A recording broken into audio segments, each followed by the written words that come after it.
નવસારી શહેરના ઘાટીવાદ વિસ્તારમાં છેલ્લા 1 મહિનાથી ડ્રેનેજ ઉભરાવવાની સમસ્યાએ સ્થાનિકોનું જીવન દુષ્કર બનાવી દીધું છે। સ્થાનિકોના આક્ષેપ મુજબ અનેક વખત ફરિયાદ કરવા છતાં સમસ્યાનો કાયમી ઉકેલ આવ્યો નથી। મહાનગરપાલિકાની સફાઈ ટીમ કામગીરી માટે આવી હતી, પરંતુ ડ્રેનેજમાં ફસાયેલી પાઇપ સ્થળ પર જ મૂકીને જતી રહી હોવાનું સ્થાનિકોએ જણાવ્યું છે। નવસારીના ઘાટીવાદ વિસ્તારમાં છેલ્લા 1 મહિનાથી સતત ડ્રેનેજનું ગંદુ પાણી રસ્તા પર ઉભરાઈ રહ્યું છે, જેના કારણે વિસ્તારમાં અસહ્ય દુર્ગંધ ફેલાઈ રહી છે અને સ્થાનિકોને ભારે હાલાકીનો સામનો કરવો પડી રહ્યો છે। સ્થાનિકોના જણાવ્યા મુજબ નવસારી મહાનગરપાલિકાની ટીમ ડ્રેનેજ સફાઈ માટે આવી હતી, પરંતુ સફાઈ દરમિયાન પાઇપ ડ્રેનેજમાં ફસાઈ જતા તેને બહાર કાઢ્યા વગર જ સ્થળ પર મૂકી દેવામાં આવી હતી। એટલું જ નહીં, મહાનગરપાલિકાની બેન્ચ પાઇપ પણ અનેક દિવસોથી ત્યાં જ પડેલી છે। રહીશોનો આક્ષેપ છે કે વારંવાર લેખિત અને મૌખિક ફરિયાદ કરવા છતાં માત્ર કામચલાઉ કાર્યવાહી કરવામાં આવે છે, પરંતુ કાયમી ઉકેલ લાવવામાં આવતો નથી। ડ્રેનેજનું ગંદુ પાણી ઘરોમાં બેક મારતું હોવાથી બાથરૂમ અને શૌચાલયનો ઉપયોગ પણ મુશ્કેલ બન્યો છે। દુર્ગંધના કારણે નાના બાળકોના સ્વાસ્થ્ય પર અસર થવાની ભીતિ વ્યક્ત કરવામાં આવી રહી છે। પીવાના પાણીમાં પણ દુર્ગંધ આવતી હોવાનું સ્થાનિકો કહી રહ્યા છે। વિસ્તારના મદ્રેસામાં અભ્યાસ માટે આવતા બાળકો તેમજ ધાર્મિક પ્રવૃત્તિઓ પર પણ તેની સીધી અસર પડી રહી હોવાનું રહીશોએ જણાવ્યું। સ્થાનિકોનું કહેવું છે કે તેઓ નિયમિત રીતે મહાનગરપાલિકાનો વેરો ભરે છે, છતાં વર્ષોથી ચાલતી ડ્રેનેજની સમસ્યાનો કાયમી ઉકેલ મળતો નથી।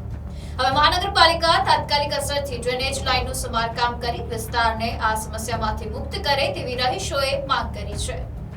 હું સહીન શેખ બોલું। આ પાછલા 1 વર્ષથી આ પ્રોબ્લેમ છે, પાણીનું ગટરનું બધું બહુ ઉભલાઈને અમે ફરિયાદી બહુ વખત કરી, નોંધાયું, કમ્પ્લેન આપી તો આવેલા હોતા 2-4 વખત વચ્ચે સાફ કરવા, એમ તેમ ગોદામ આવ્યા, એમ કે કમ્પ્લીટ થઈ ગયું કરીને જતા રહે। પછી અમે પાછી ફરિયાદી નોંધાવી, કમ્પ્લેન કરી કે ભાઈ તમે આવો ને જુઓ તો આ બધા ગાડી લઈને આવ્યા, પેલું પાઇપ નાખ્યું ને પેલું પાઇપ ફસાઈ ગયું, તેમ કે હવે સાંજે આવું, હું કાલે આવું, વરસાદ પડતું છે। પછી પાઇપ ફસાવાને 4-5 દિવસ થઈ ગયા, હજુ કોઈ આવતું જ નથી। હા, તે 8 દિવસ થઈ ગયા।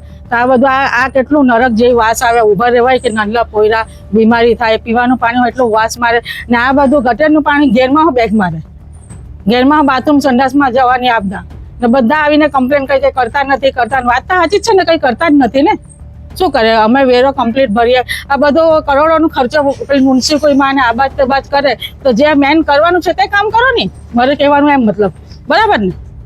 આ બાદ તે સોસા કરે, તે સોસા, તે કોઈ જવા નથી આવવાનું, આ જમાનાનું છે। આ મારી હવને મેં કેમ કે મેં જોયેલું નથી, ત્યાંની આ ડ્રેનેજ લાઈન, આ ગટર લાઈન છે, તેનું કામ પરફેક્ટ કરો ને, મારે આ જ કહેવાનું છે। મારા છોકરાના લગ્ન હતા તો અહીંયા જમવાનું મૂકેલું, તો અહીંયા આટલું બધું પાણી કે મેં તાત્કાલિક હોલમાં મૂકાયું। આ ખોટો જ ખર્ચો કરવાનું ને, પીવાનું પાણી બહારથી લાવવાનું, એમાં ફાયદો શું અમને? હા, વરસ ઉપર થઈ ગયું। કેટલી વખત કમ્પ્લેન કરી, રમજાન મહિના બધા નમાઝ વાળા જાય કરે તો બધા મુમ્મારે આજો ની આજો, પણ કરીએ જ નહીં, શું કરીએ? કેટલી વખત કમ્પ્લેન લખાય, હોય તો ઉચકીને લાવીએ એ લોકોને, નગરપાલિકા વાળાને કે તમે સાફ કરો। કંટાળી ગયા અમે તો, વેરો તો એકદમ કમ્પલસરી ભરે અમે પોતે નથી, બધા જ બરાબર ભરતા છે। આ મદ્રેસા છે, નાના પોયરા મદ્રેસામાં આવે, પડવા આવે, મોત મૈયતનું કામ અહીંયા થાય, આ બધું કમ્પ્લેન, આ સંડાસનું પાણી તો અંદર જાય તો સારું કહેવાય? અમારું કુરાન શરીફ એવું મૂકેલું હોય, બરાબર છે ને? ચોખ્ખાઈ તો રાખવાની ને। અચ્છે દિન આવી ગયા, અચ્છે દિન તો નહીં આવે, પણ ખરાબ દિન બી જાની રહી લે।